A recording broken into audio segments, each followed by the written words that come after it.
हों, गंधर्व गान कर रहे हों, देव कन्याएं नृत्य कर रही हों और आकाश से देवगण पुष्प वर्षा कर रहे हों, कुछ इस तरह का वातावरण यहाँ पर उपस्थापित किया पूज्य स्वामी संविदानंद सरस्वती जी महाराज ने, जो स्वयं ही एक चलते फिरते हमारे लिए विश्वनाथ का स्वरूप है।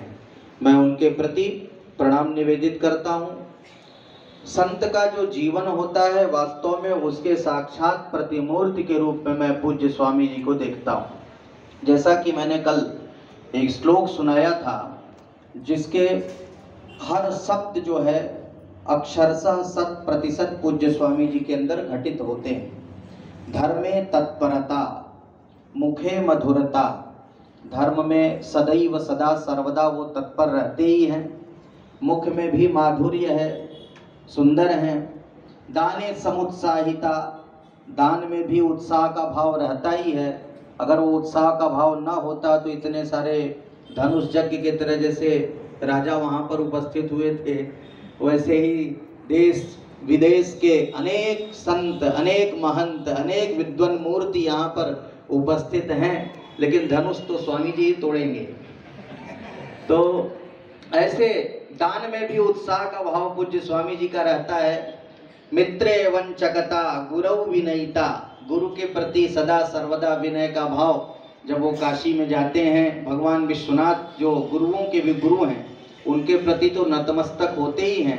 पूज्य भारती जी महाराज और पूज्य सुधांशु शेखर शास्त्री जी महाराज जो स्वामी जी के गुरु हैं उनके प्रति भी श्रद्धावनत होते हैं।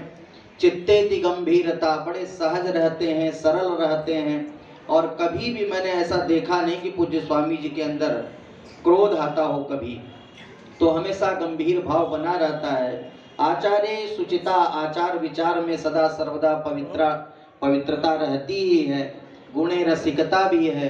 शास्त्र में विज्ञानिता का भी भाव इसलिए है कि संवित स्तोत्रावली जो आपने कई खंड में रचना उसको किया है उसका हम सदा पाठ भी करते रहते हैं। तो रूपे सुंदरता, रूप में भी लावण्य है। हरौ भजनिता, भगवत भक्ति भी है और सत्स्वेव संदृश्यते, ये एक संत के अंदर ये सब सारे गुण दृष्टिगोचर होते हैं जिसका हमको साक्षात दर्शन पूज्य स्वामी जी के अंदर होता है। नकामये हम गतिमीश्वरात् पराम अष्टर्धियुक्ताम पुनर्भवं वा आर्तिं प्रपद्ये खिल दुःख भाजाम अंतस्थितो ये न भवन्त्य दुःखा। अर्थात अहम परमेश्वरात् पराम गतिम न वाञ्छामि अणिमा महिमा अध्यष्ट सिद्धिं वा नाभिलषामि तर्हि किं वाञ्छामि सर्वेषां प्राणिनां अंतस्थितः सन् दुःखम वाञ्छामि येन मामेव दुःखम प्राप्तम भवेत् ते सर्वे संसारिणो जना सुखिनः सन्तु। मैं ईश्वर की गति को प्राप्त नहीं करना चाहता हूँ, मैं अणिमा महिमा इत्यादि अष्ट सिद्धियां भी नहीं चाहता हूँ। मैं क्या चाहता हूँ, सभी वो जो आर्त प्राणी हैं, दीनहीन हैं, निरीह हैं, दुखी हैं, द्रवित हैं, उनके अंदर हृदय में स्थित होकर के दुख को प्राप्त करना चाहता हूँ, जिससे उनके दुख हमको प्राप्त हो जाए और संसार के सभी प्राणी सुखी हो जाएं। इसी भावना से सदा सर्वदा चरैवैति की सिद्धांत लेकर के पूज्य स्वामी जी, चाहे वो 23 बार कैलाश मानसरोवर की यात्रा हो, चाहे वह केदारनाथ, बद्रीनाथ और 4 धाम की 1 दिवसीय यात्रा हो, या फिर अमरनाथ और अन्य जितने तीर्थ हैं भारतवर्ष के, उन तीर्थों में तीर्थंकर के रूप में भ्रमण करना हो, वह सब लोका समस्ता सुखिनो भवन्तु सर्वे भवन्तु सुखिना की भावना से ही पूज्य स्वामी जी का होता रहता है और हम सबको उनका आशीर्वाद प्राप्त होता है।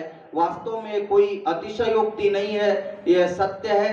जो वास्तव में यथार्थ में अपने जीवन को जीने वाले हैं, ऐसे पूज्य स्वामी जी के लिए मैं अंतिम में ज्यादा बोलते हुए नहीं, एक श्लोक आशीर्वादात्मक सुना करके मैं अपनी वाणी को विराम दूंगा।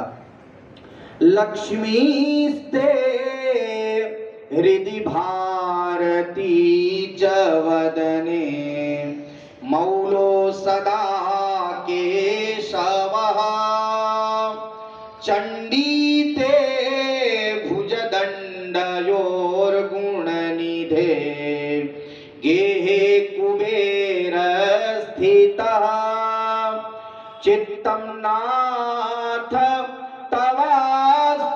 धर्म सदने दान प्रसंग करे सर्वास्ते विपदः प्रयान्तु विपिने त्वं दीर्घजीवी भव त्वं दीर्घजीवी भव त्वं दीर्घजीवी भव नमः